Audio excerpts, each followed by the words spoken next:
I'm trying to build people up. I'm trying to armor their mind. I'm trying to get them the belief. Because this world we live in is tough. It will beat you down. The world and the life that we live in is the ultimate competitor. It will try to take you out. It will find your weakness and it will just hammer you. If I can help you build belief, build confidence to the point where nothing can hurt you because you know exactly who you are. David Goggins is known as the toughest man alive, a Navy SEAL, ultramarathon runner, and best-selling author.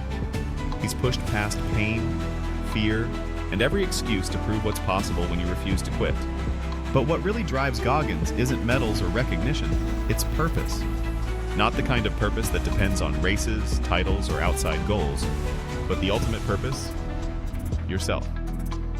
In this video, Goggins reveals why you must learn to perform even when there's no race to train for, no deadline to chase, and no one watching.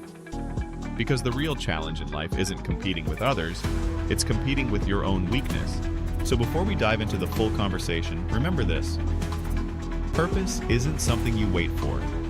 Purpose is who you are. And once you claim it, nothing can stop you. You talk about performance without a purpose. Mm-hmm. What's that? So, like, for instance, let's say you have no races. Let's say you have no classes, no nothing. There's no purpose in your life. You know, people need to have purpose to get up. They need purpose to perform. You need to get to a point in your life where there's nothing on the docket. There's no 5K. There's no I'm going to get into school to be this or that and still perform to the highest level. Because what people don't get is one day that thing's going to come up. And if you're not constantly performing without purpose, you're not going to be ready when the time comes. It's this magical thing, purpose, that we're all looking for. But what's funny about it all is that we need these things to perform. But we don't take a second to realize the purpose is always there. The purpose never leaves us because the very purpose is you. You are always the purpose. There may be another purpose, like being a SEAL or going to college or whatever, but the main purpose in life is you. So if you wake up in the morning and you don't want to do something, you don't care enough about yourself. And that's what you need to really research is, man, why am I not doing this for myself? Because that is the number one purpose in life, is to better oneself. So that's the only purpose I fucking need. So the reason I get up every day, even though there's no race or there's no school, or there's nothing in front of me, is because I have pride in myself. But where do you go to? You wake up on a morning, it's cold, it's wet, it's dark, you've got no cartilage in your knee, you've got shitty shorts, whatever it is that's the issue today. Keep talking. You've got these problems, right? I need you to keep talking about what you were just saying. It's warm on the couch. That's Your it. missus says stay in bed. That's it. It's comfy. That's it's cozy. it. That's You've got it. work later on. You had an argument last night. You're slightly hungover.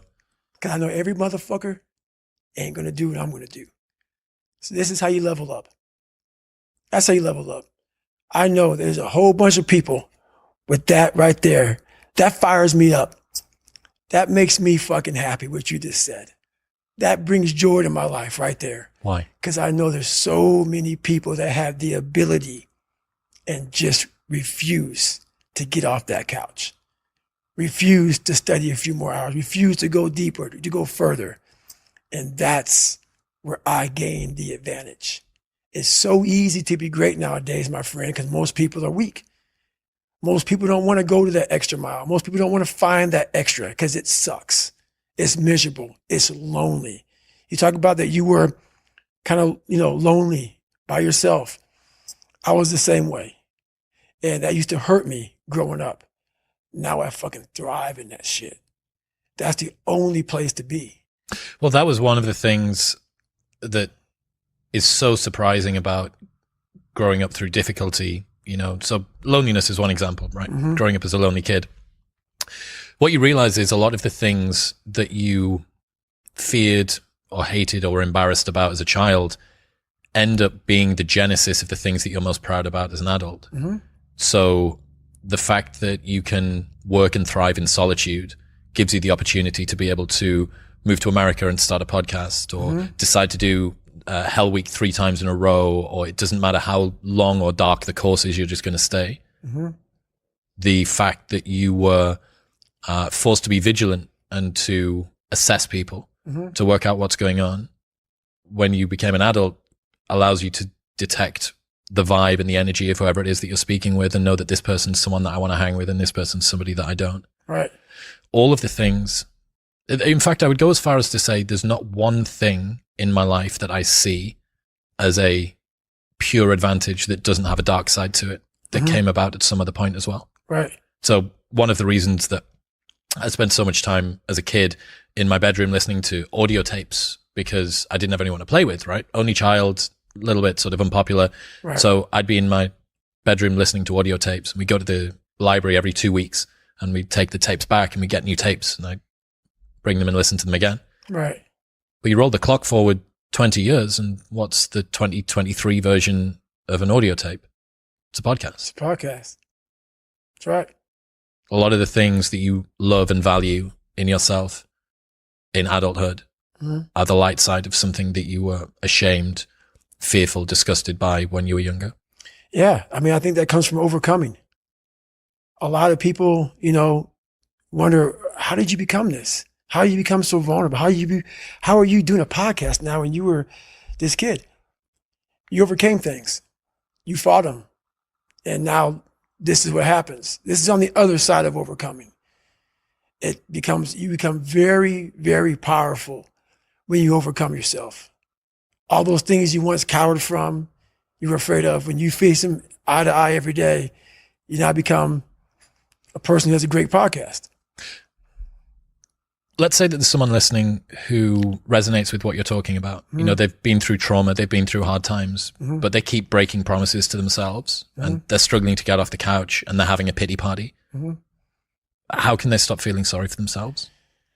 That's a difficult one because you have to want it. You have to want to be better.